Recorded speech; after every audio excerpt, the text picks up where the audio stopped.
वो दुनिया की हर जगह में पाप कर सकता है, लेकिन धर्मायतनों में दान नहीं दे सकता।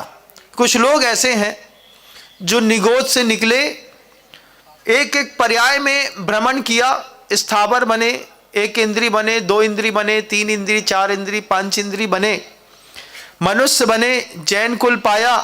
अब यहां से निगोद जाएंगे, वापिस जहां से शुरुआत करी थी। पूरा पुण्य खत्म होने वाला है इसी भाव में। इस भाव में उनने कसम खा ली है, जितना कमाया है उतना बर्बाद करके जाएंगे।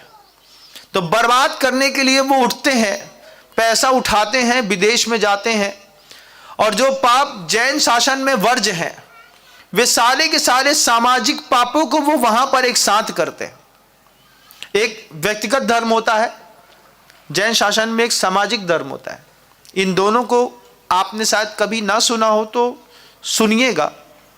एक व्यक्तिगत धर्म है जैन शासन में आने के बाद। व्यक्तिगत धर्म क्या है? पुण्यात्मा आदमी का व्यक्तिगत धर्म है, पापियों का व्यक्तिगत धर्म नहीं है। सिर्फ पैसे से किसी इंसान की कभी तुलना मत करना। ये बात अपने दिमाग में बहुत गहराई में बैठाओ। होंगी बड़ी बड़ी अट्टालिकाएं, लेकिन उसके अंदर के रहने वाले लोग क्रूर हैं, व्यसनी हैं, भोगी हैं, रोगी हैं और दुर्भिक्ष के मारे हैं। उनके घर के अंदर जब तब ध्यान और साधु के नाम पर कोई चीज नहीं है। अभी गया था कहीं पे, बड़ी बड़ी अट्टालिकाएं देख रहा था कि ताले बंद हैं, लोग सो रहे हैं। उठ करके तुम्हारे कमरे के बाहर से साधु निकल रहा है, तुम खड़े तक नहीं हो पा रहे।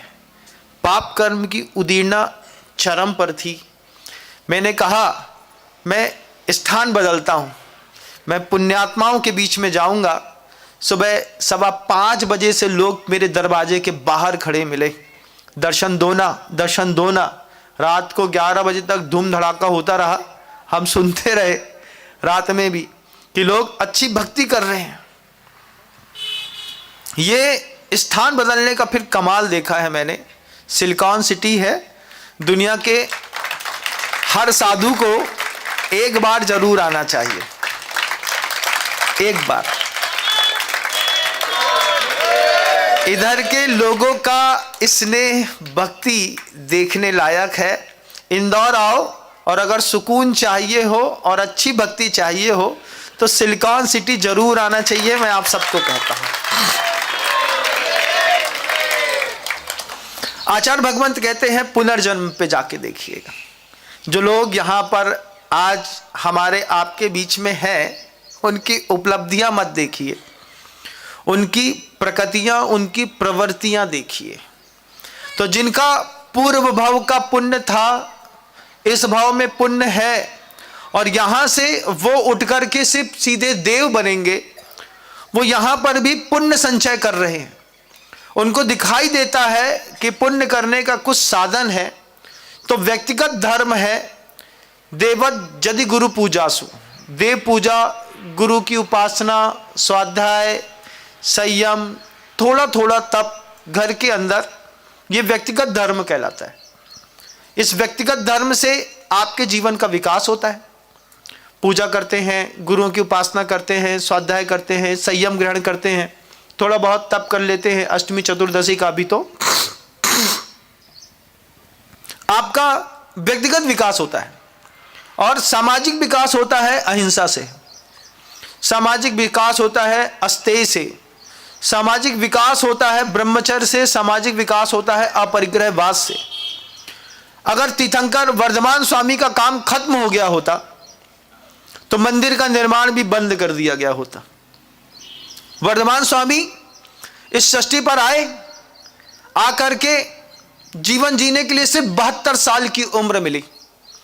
72 साल की उम्र में 30 साल तो गृहस्थी में गुजार दिए, बचे 42 साल तो 12 साल मौन में निकल गए। 30 साल धर्म की प्रभावना करी, चारों तरफ हिंसा हिंसा हिंसा हिंसा दिखाई देती थी। किसी निमित्त से कोई जीव को मार रहा है, किसी निमित्त से कोई जीव को मार रहा है। उन्होंने एक सामाजिक धर्म की उठने के लिए एक सूत्र दिया, अहिंसा परमो धर्म।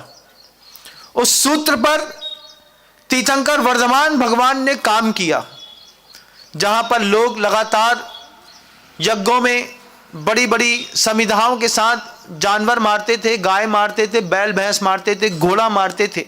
ये तो छोड़िए, अपनी स्त्री तक को जला करके यज्ञ में होम कर देते थे।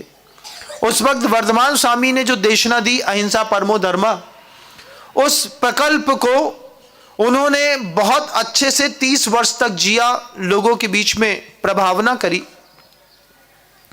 आयु कर्म खत्म हो गया, वर्धमान स्वामी को निर्वाण हो गया। वर्धमान स्वामी के उस महानतम प्रकल्प को कंधे पर ले लिया गौतम गणधर ने। गौतम गणधर ने प्रभावना करी, उनको केवल ज्ञान हुआ।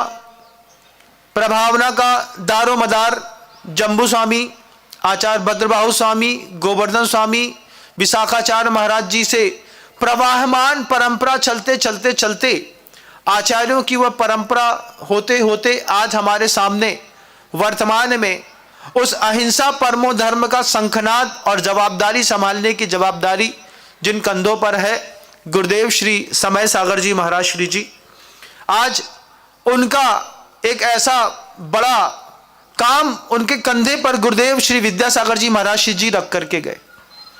आचार्य श्री जी कहते थे हमेशा कि अहिंसा जिस दिन खत्म हो गई, उस दिन, सुनिएगा गौर से, अहिंसा जिस दिन धरती से पूरी खत्म हो गई, उस दिन संसार की कीमत भी खत्म हो जाएगी। जब तक अहिंसा है तो अहिंसा कहाँ मिलेगी, किसके पास मिलेगी, इसके लिए मंदिर बनाए। अहिंसा परमो धर्म कहाँ मिलेगा? थोड़ी थोड़ी अहिंसा तो सब समझते हैं, अपने बच्चे को पालना तो सब समझते हैं, लेकिन जीवाणम रखनो धम्मो सब नहीं समझते। दूसरे के बच्चे में संवेदनशीलता होना, ये जैन शासन ने सिखाया बंधुओं, कि आत्मनः प्रतिकूलानि परेशान न समाचरेत। जो तुम्हारे लिए प्रतिकूल होता है वो दुनिया में किसी के लिए मत करो। उस अहिंसा परमो धर्म की आज जरूरत है, वो जरूरत दिखाई देती है तो मंदिर दिखाई देते हैं। जय हिंद दोस्तों, अगर आपको मेरी वीडियो अच्छी लगती है तो प्लीज़ मेरे चैनल को लाइक, शेयर, सब्सक्राइब करिए और इसी तरह से अपना प्यार देते रहिए। धन्यवाद।